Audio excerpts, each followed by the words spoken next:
Good afternoon. My name is Darrell Osby, and I'm the fire chief of the Los Angeles County Fire Department. And as I stand here, I stand here with a heavy heart. And today is truly a sad day and a tragic day for the Los Angeles County Fire Department. And I stand here from the perspective that you see other people do, but I just never thought it would be me nor our fire department family that would suffer this type of loss.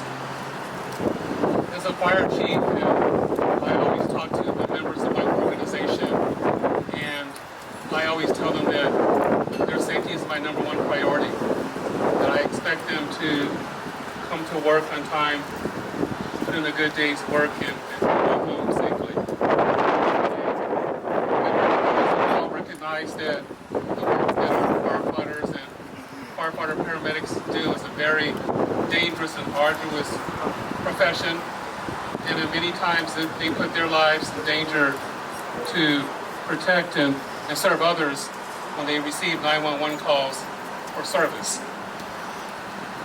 But yet, as a fire chief, I never thought that when our firefighters face danger, that they would face that danger at one of our community fire stations.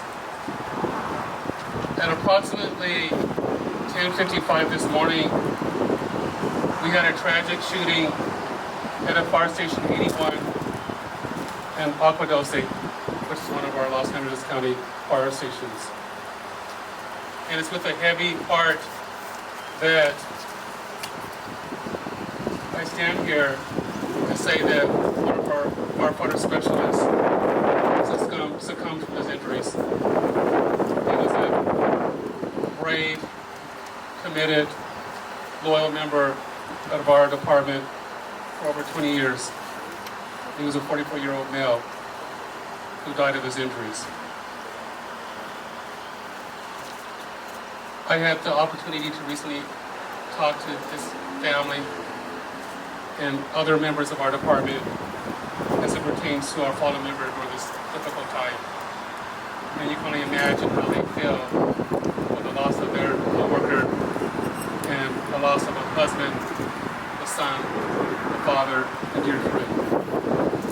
Additionally, at Fire Station 81, a fire captain, who was a 54-year-old male, sustained a gunshot, and he was transported to Henry Mayo Hospital, where he remains in critical but stable condition.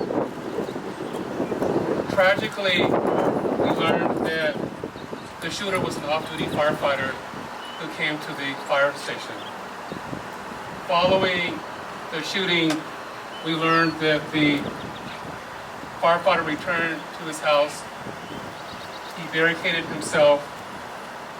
The home was set on fire, and he was also found deceased. And that's under investigation by the Los Angeles County Sheriff Department. To ensure the proper care and support of our family members, friends, and team members, I've activated our chaplain program, our peer support team, our mental health behavioral specialists that are speaking to the families, our co-workers, and our friends during this challenging time. I cannot stand here to express my feelings and the deepest sympathies and prayers to the family and friends and colleagues of our fallen firefighter and our injured firefighter.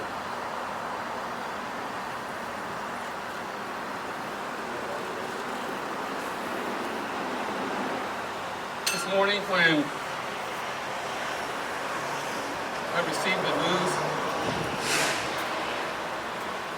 it was some of the worst news that I've heard in my career.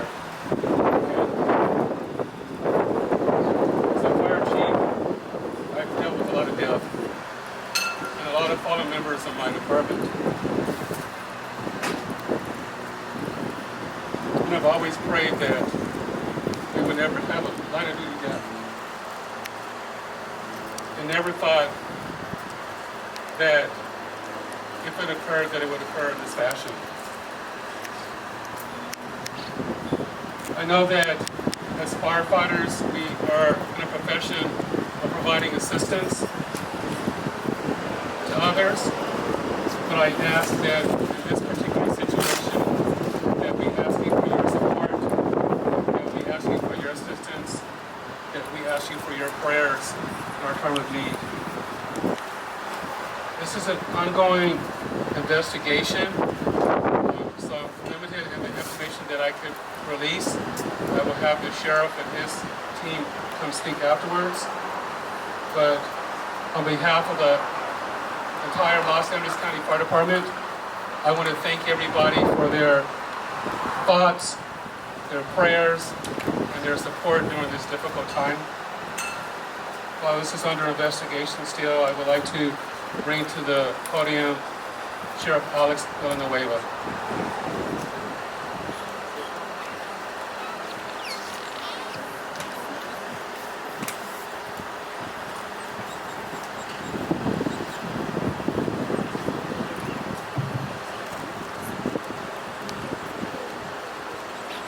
Obviously, our condolences go out to the fire department, to the LA County Fire Department, to everyone impacted by this tragedy, obviously including the members of the families involved.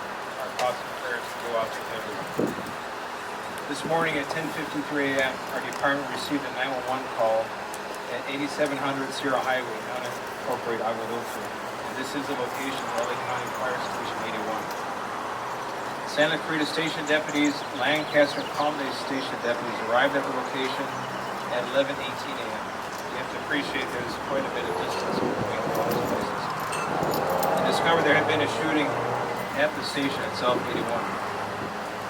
Our Sheriff's Enforcement Bureau, Special Enforcement Bureau, the SWAT team, they responded immediately, followed by LASD Homicide Bureau and Arson as well. So this is an ongoing investigation. Right now, I want to bring to the podium the man in charge of the investigation, Lieutenant Brandon Dean from our Sheriff's Homicide Bureau.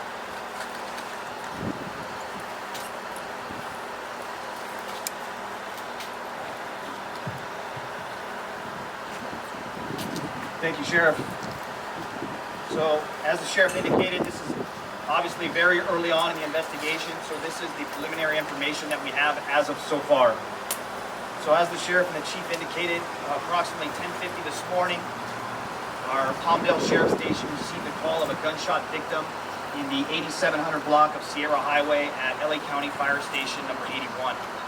Deputies from Palmdale Sheriff Station as well as Santa Clarita immediately responded. Upon their arrival, they discovered one victim, male white, 44 years of age, a firefighter engineer suffering from gunshot wounds to the upper torso. He was unfortunately pronounced deceased at the scene. The second individual, a 54-year-old firefighter, captain for the LA County Fire Department, was also suffering from gunshot wounds. He was immediately transported to Henry Mayo, where he was treated and went into surgery, and as far as I hear, is listed in critical but stable condition.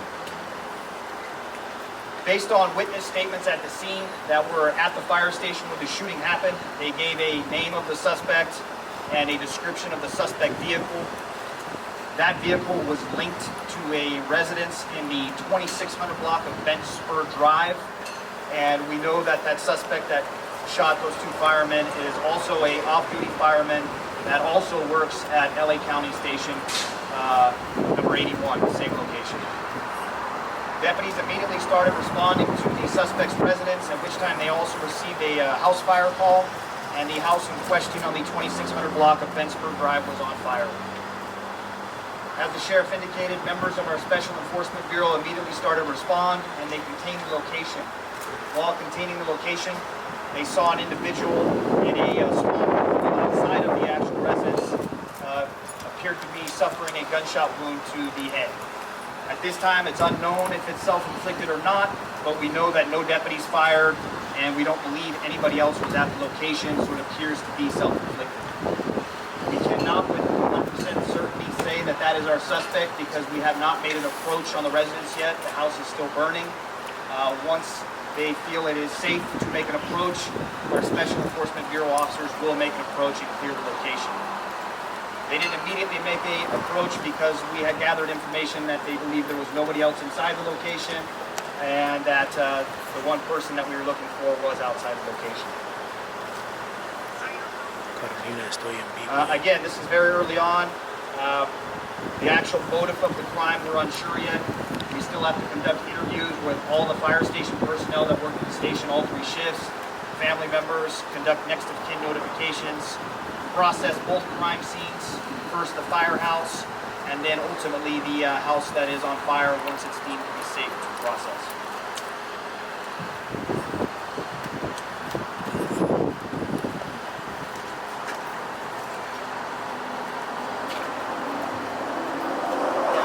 Dr. Contreras with Henry Mayo come up and talk about the situation with the individual.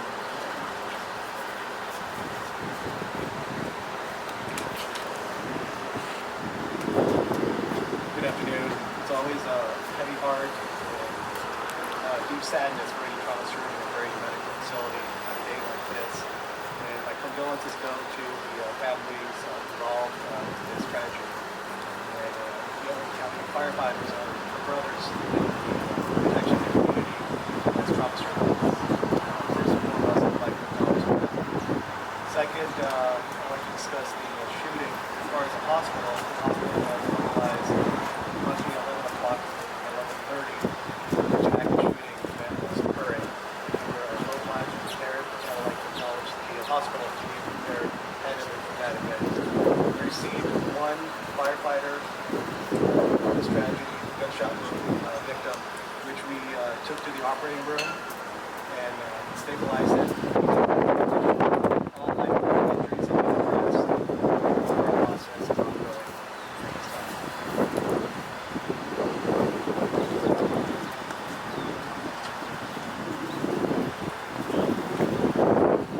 Now we are going to take questions, and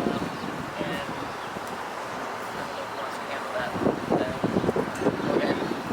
Have your question. Oh, you want to do Spanish first? Okay, we're going to do Spanish translation, and then we'll have questions. So we'll have questions first. All right. A eso de las 10:53 de esta mañana, nuestro departamento recibió una llamada por las 9:11 a la